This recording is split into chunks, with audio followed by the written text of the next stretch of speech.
Bagaimana sekarang ini bangsa kita tidak terus mengalami zaman edan, tikus mati di lumbung padi. Kita ini kaya raya, ya kan? Kita ini sebenarnya memiliki hasil alam yang luar biasa.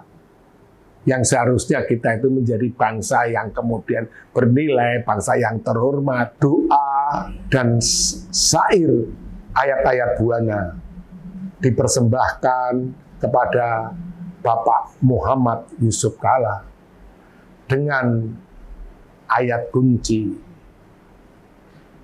makna jiwa diriku dan bangsa negaraku. Muncul saling menghasut, bahkan sebenarnya yang terjadi adalah saling menfitnah. Saya bertanya sebenarnya, siapa di belakang Ade Armando, Krisna Tali, maupun Abu Janda?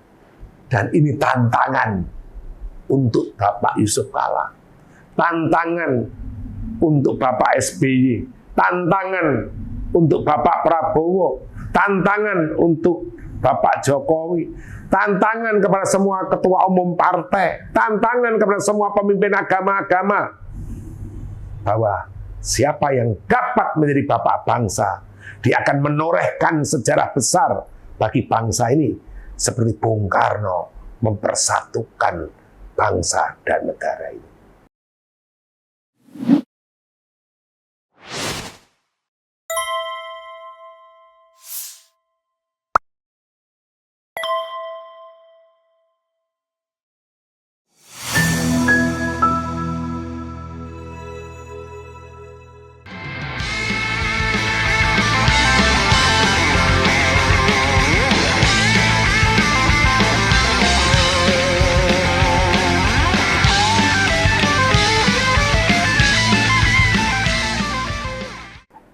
Ada bahasa bumi, Rahana Mahakarana, Rahana Janatara, Tuma Mihara Anatara.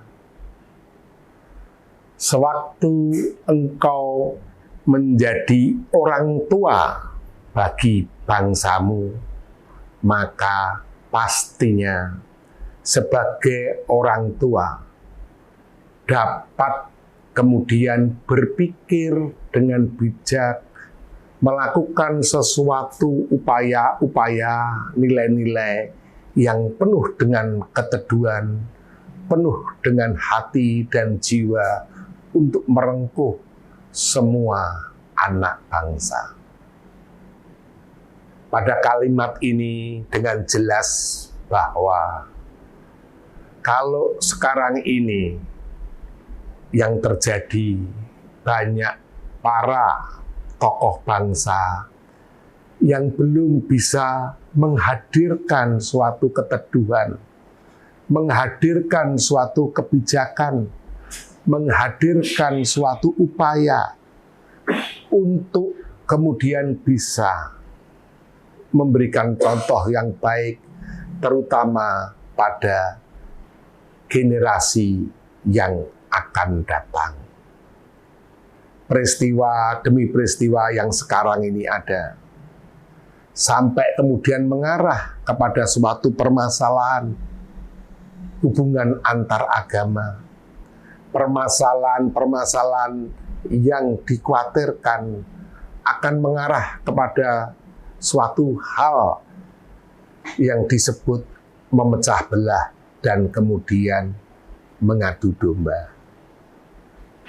Maka sebenarnya harapan kami bahwa para beliau-beliau ini bisa kemudian mengerem apa yang kemudian menjadi niatnya. Berilah suatu pembelajaran yang baik, contoh yang baik, perilaku yang baik, kebijakan-kebijakan bukan hanya dalam suatu tutur kata, tetapi juga upaya-upaya yang kemudian sekarang ini ada. Yang kita pastinya khawatir, permasalahan ini akan terus dapat kemudian berkembang. Kalau kemudian Pak Din Samsudin melaporkan, maka terjadi pasti suatu permasalahan hukum di mana timbul pro dan kontra, di mana kemudian muncul saling menghasut, bahkan sebenarnya yang terjadi adalah saling menfitnah. Saya bertanya sebenarnya, siapa di belakang Ade Armando, Grace Natali, maupun Abu Janda? Kalau mereka adalah orang yang kemudian bijak, kalau mereka adalah orang-orang yang dipersiapkan untuk menjadi kebaikan dan contoh bagi generasi yang akan datang, pastinya kemudian tidak tega untuk melakukan suatu upaya-upaya yang menjatuhkan suatu kredibilitas, menjatuhkan nilai, menjatuhkan sesuatu hal yang bisa kemudian menjadikan segala sesuatu ini terus kemudian berkembang.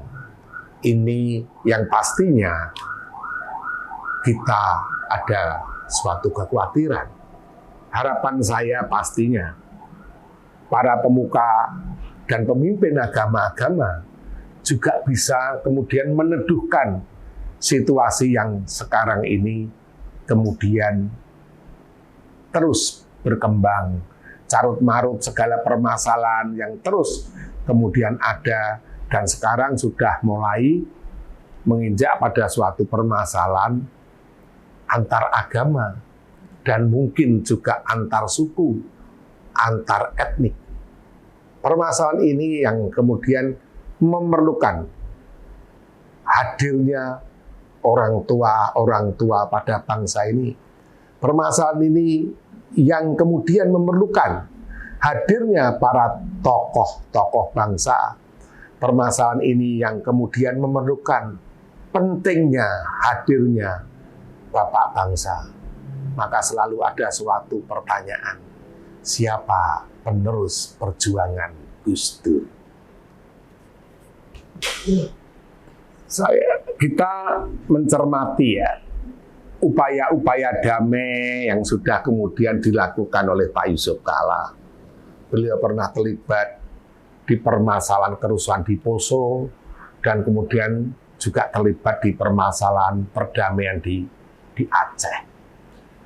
Maka kita juga pastinya pengen mengetuk hati beliau sebagai orang yang kemudian bijak. Dan kita pun juga paham kalau misalnya Pak Yusuf Kalla sampai kemudian mengarahkan ataupun menyetujui usulan atau gagasan dari orang-orang dekatnya untuk membawa permasalahan pencemaran nama baik atau apapun itu ke ranah hukum, pastinya ini lebih banyak kepada memberikan suatu pembelajaran supaya kemudian menjadi jerah. Membicarakan Pak Yusuf Kalla mengingatkan saya pada suatu peristiwa sekitar tahun 2009. Saat itu kami ziarah ke makam Sultan Hasanuddin. Makam Sultan Hasanuddin itu terletak di makam para raja sultan kerajaan Goa di Jalan Palapikang, Kelurahan Katangka, Kecamatan Sumba Opu, Kabupaten Goa, Sulawesi Selatan. Makam beliau berbentuk punden berunda, bertingkat, terbuat dari batu padas dan batu bata yang ada 2 nisan di atasnya. Sultan Hasanuddin lahir tahun 1631, wafat tahun 1670, dan menjadi raja Goa ke-16. Dan pada tahun 1973 beliau mendapatkan gelar diangkat sebagai pahlawan nasional karena perjuangannya, pengabdiannya, keberaniannya, pengorbanannya melawan penjajah Belanda. Pada saat kita di makam Sultan Hasanuddin, saat itu kita memberikan doa dan syair ayat-ayat buana. Maka pada saat yang baik ini, kita akan mempersembahkan doa dan syair ayat-ayat buana untuk orang yang kita hargai, orang yang kita hormati, yaitu Bapak Muhammad Yusuf Kalla. Doa dan syair ayat-ayat buana dipersembahkan kepada Bapak Muhammad Yusuf Kalla dengan ayat kunci makna jiwa, diriku, dan bangsa negaraku. Makna jiwa, diriku untuk bangsa dan negaraku adalah jiwa yang terpatri sedari aku berada.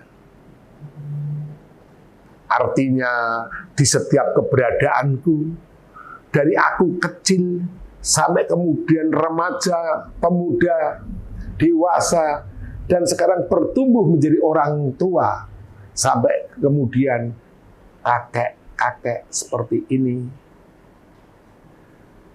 adalah jiwa bangsa yang kemudian tertanam. Diriku walaupun lahir dari keturunan suku Bugis, tetapi bukan kebugisan yang aku kemudian dahulukan. Yang aku dahulukan dalam upaya-upayaku adalah merengkuh semuanya, siapapun anak bangsa ini, dari suku bahkan agama apapun. Mengapa? Karena aku berteduh pada bangsa dan negara ini. Karena aku hidup bersama keluargaku dari bangsa dan negara ini. Karena aku bisa memiliki martabat serta kehormatan dari bangsa dan negara ini, maka akan aku persembahkan kepada bangsa dan negara ini sejarah hidupku, sejarah yang ingin selalu berupaya untuk kemudian menyatukan dan mendamaikan bangsa ini. Maka segala upaya, segala perbuatan yang baik, segala kemudian inisiatif, bahkan dalam hal memperjuangkan perdamaian, aku menempatkan diriku sebagai orang yang memahami segala sesuatunya. Aku menempatkan diriku sebagai orang tua mereka bersama. Dan aku menempatkan diriku sebagai orang dan anak bangsa yang satu dengan mereka. Marahana tara tuha rahana tara, jana rahana tara muha rahana tara tuka rahana tami. Ya Allah, kami sebagai suatu bangsa bersyukur karena di dalam proses perjalanan sejarah bangsa kami memiliki orang tua yang kemudian disebut dengan nama Yusuf Kala. Yusuf Kala dalam bahasa nilai yang lain adalah waktu dari suatu penyelesaian permasalahan. Sewaktu itu ternyata bukan hanya permasalahan ekonomi, tapi juga permasalahan yang timbul karena benturan atau kemudian konflik.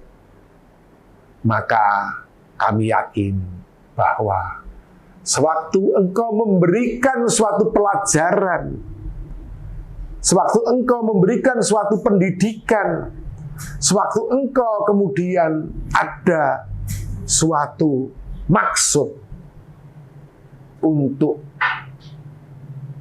mengarahkan atau menerima gagasan usulan supaya untuk mempolisikan ataupun mempidanakan seseorang, maka sebenarnya di dalam hatimu yang ada tetap dasarnya adalah damai.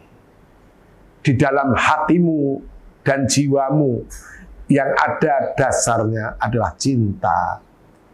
Di dalam hatimu dan dirimu dasarnya adalah mereka, anak-anak bangsa. Tidak ada sebenarnya di dalam dirimu untuk kemudian mempidanakan mereka.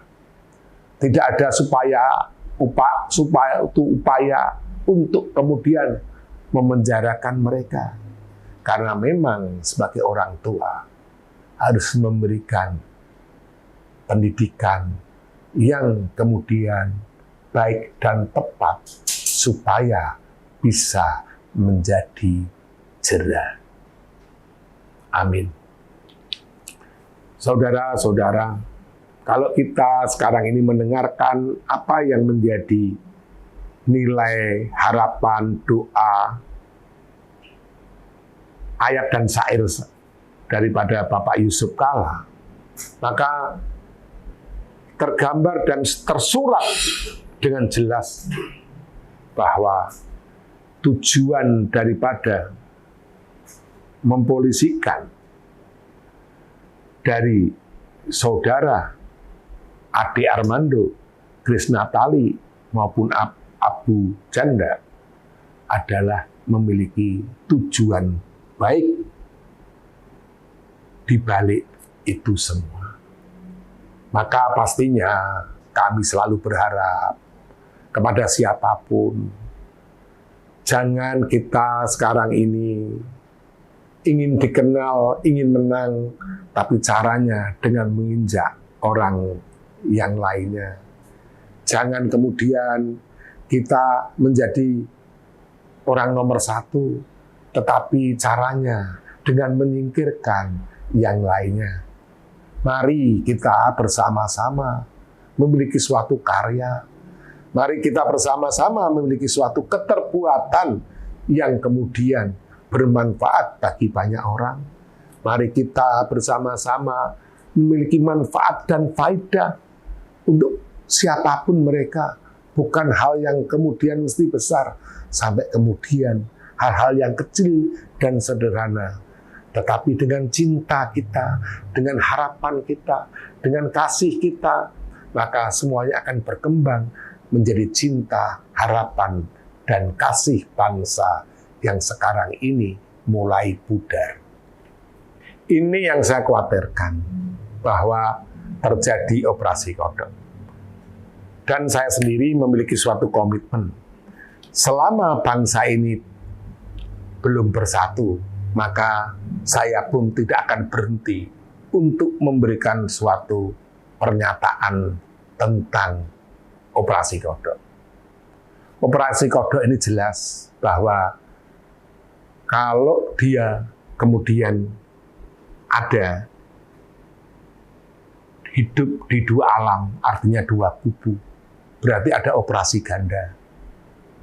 Ada kemudian saling mempengaruhi, mengadu domba, membenturkan, mencemooh, merubah, istilahnya mengkodok segala sesuatu. Bahkan mungkin bisa saja ketika suatu pidato seseorang seperti Pak Yusuf Kalla kemudian dirubah atau dipotong, itu juga bisa kemudian dikatakan operasi kodok. Karena mengkodok, mengambil bagian kemudian merubahnya atau menggantinya. Nah, ini yang sekarang ini benar-benar kita khawatirkan. Dan ini bisa terjadi, operasi kodok. Sampai kemudian Pak Refli hampir saja kemudian kena operasi kodok dengan kemudian adu domba.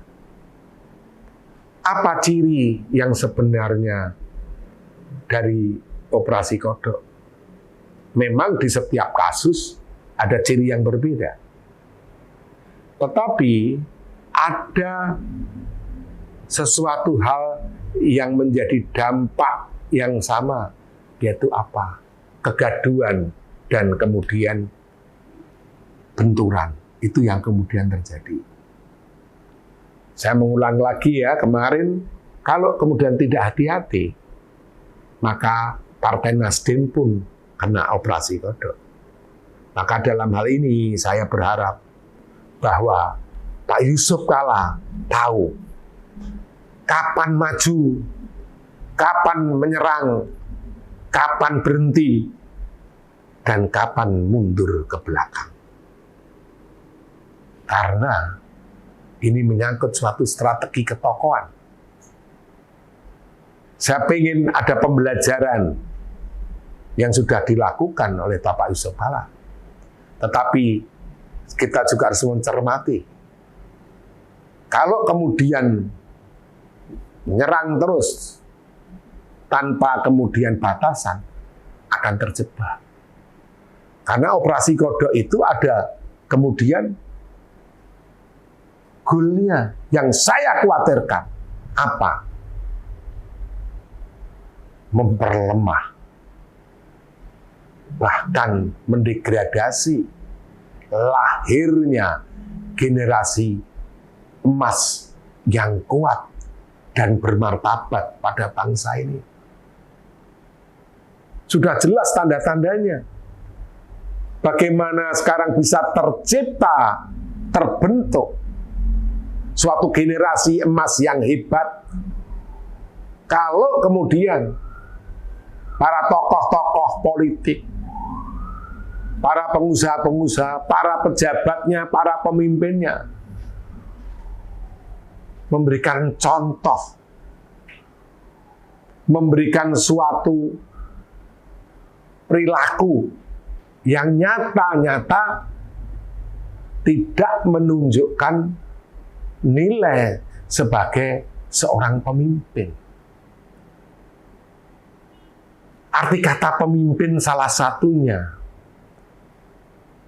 berasal dari kata pemimpi.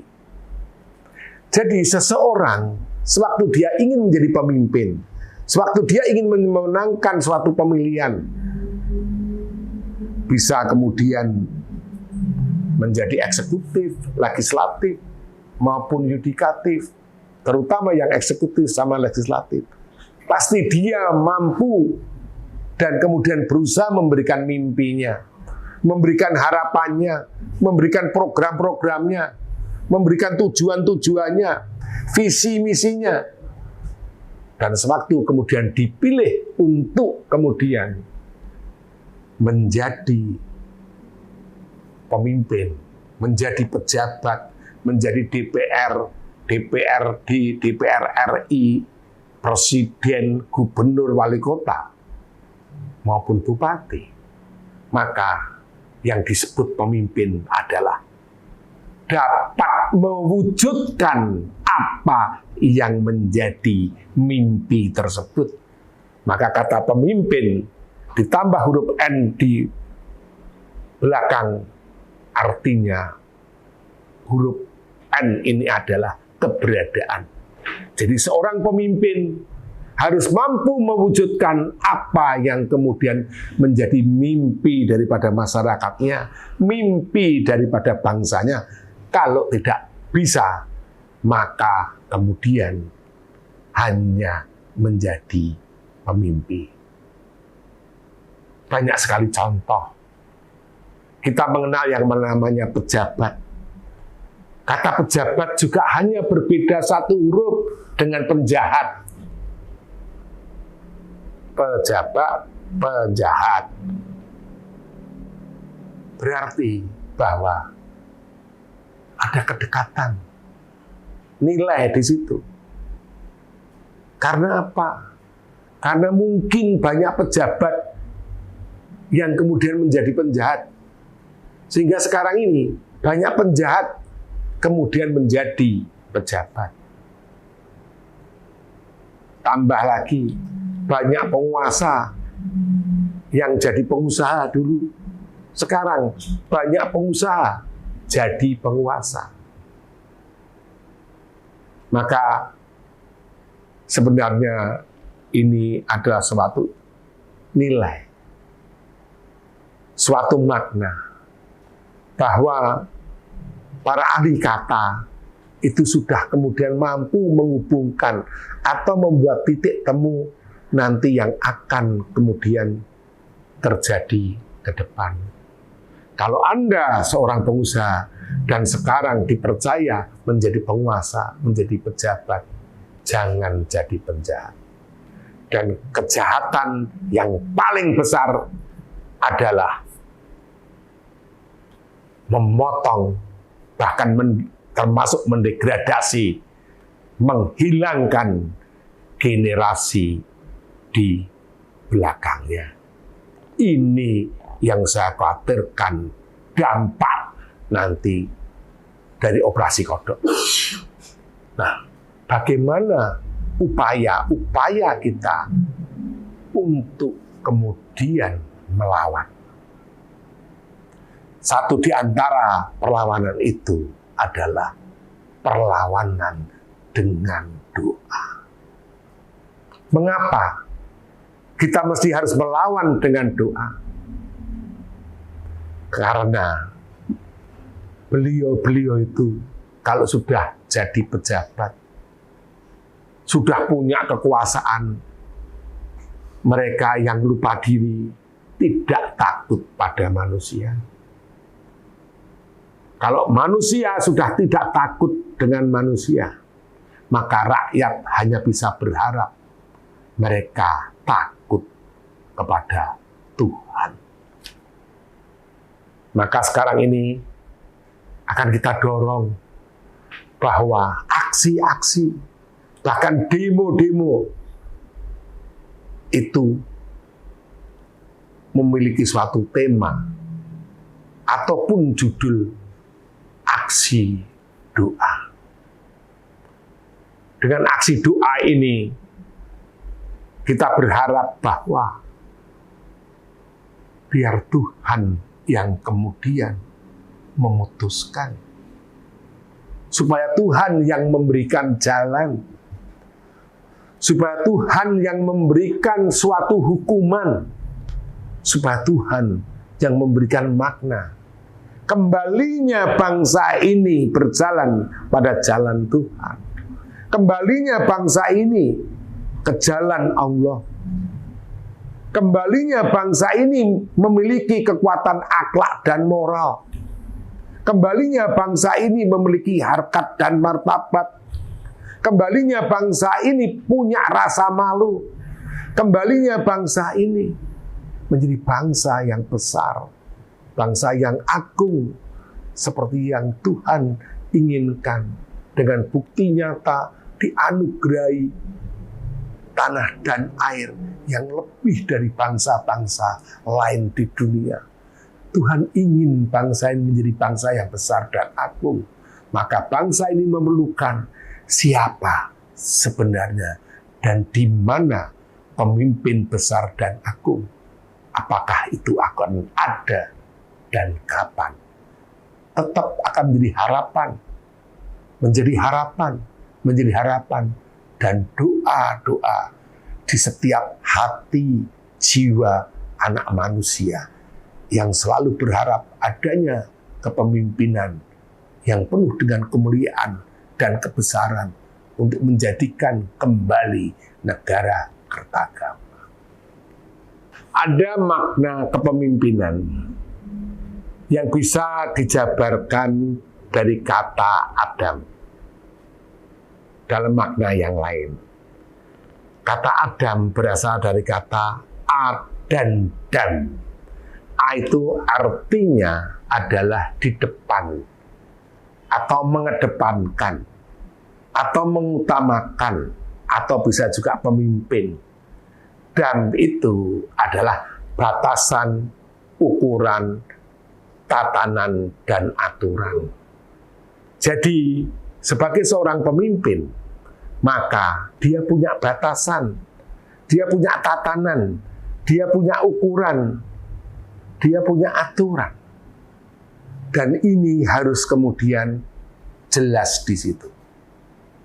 Jadi, sewaktu saya saat itu masih bersama dengan Pak Jokowi, maka batasannya beliau sebagai seorang pemimpin itu sangat jelas. Aturannya, ukurannya, tatanannya. Apa salah satu ukuran aturannya? Ukuran aturannya salah satunya bahwa pemimpin harus tetap tegak lurus terhadap kepentingan masyarakat, bangsa, dan negara. Karena dengan pemimpin selalu tegak lurus terhadap kepentingan bangsa dan negara, mendahulukan ini semua di atas kepentingan kelompok maupun keluarganya dan pribadinya. Satu contoh ya, satu kata saya mengutarakan ke beliau. Sampean harus mampu membuat sejarah.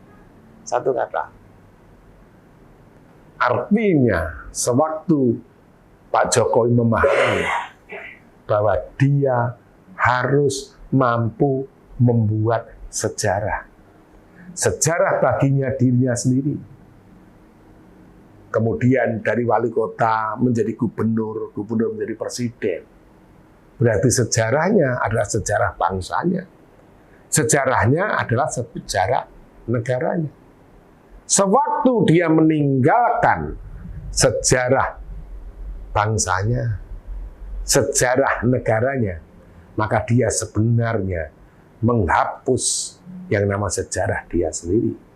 Sewaktu seorang pemimpin berkhianat terhadap masyarakat, bangsa, dan negaranya, maka dia berkhianat terhadap kepemimpinannya sendiri. Dan nanti sejarah akan kemudian menulis itu. Dan ini pastinya juga pada terjadi di setiap kepemimpinan. Dan kembali lagi adalah tugas seorang pemimpin adalah mempersiapkan generasi yang akan datang. Ketika seorang pemimpin sudah mendegradasi, bahkan memperlemah, sampai kemudian memenggal persiapan generasi kepemimpinan yang akan datang, maka itu akan menjadi dosa, karma, yang saya sendiri tidak bisa membayangkan apa dosa dan karma yang akan dipikul oleh pemimpin tersebut. Dulu kita mengenal yang namanya zaman edan. Dan zaman edan itu ditulis oleh pujangga kita, Raden Ngabei Ranggawarsita, yang sebenarnya juga merujuk pada suatu kitab yang namanya Kitab Jongko Jangkaning Jagat. Kalau kemudian ini di bahasa Indonesia namanya Kitab Jongko Jangkaning Jagat adalah kitab perubahan peradaban zaman berdasar ruang dan waktu yang sudah ditulis oleh Prabu Sri Aji Jayabaya, Raja Kediri yang hadir memerintah pada abad ke-12.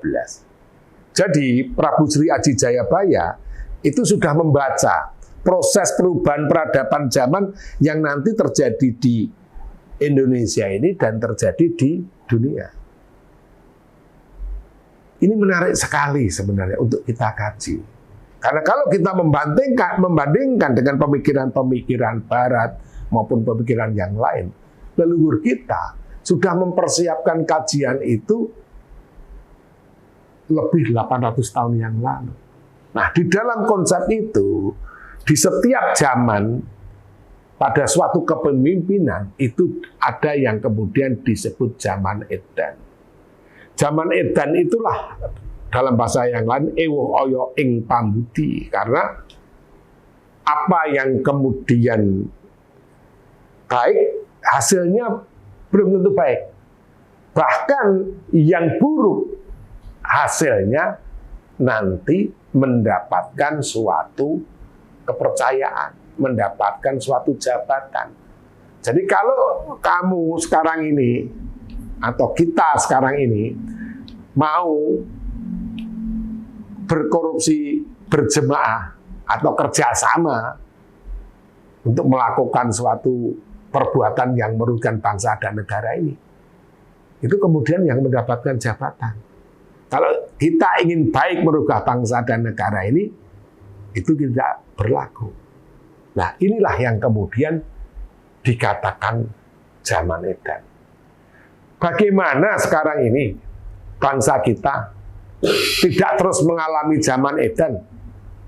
Yang namanya bangsa kita ini seperti ilustrasi yang namanya tikus mati di lumbung padi. Kita ini kaya raya, ya kan? Kita ini sebenarnya memiliki hasil alam yang luar biasa, yang seharusnya kita itu menjadi bangsa yang kemudian bernilai, bangsa yang terhormat.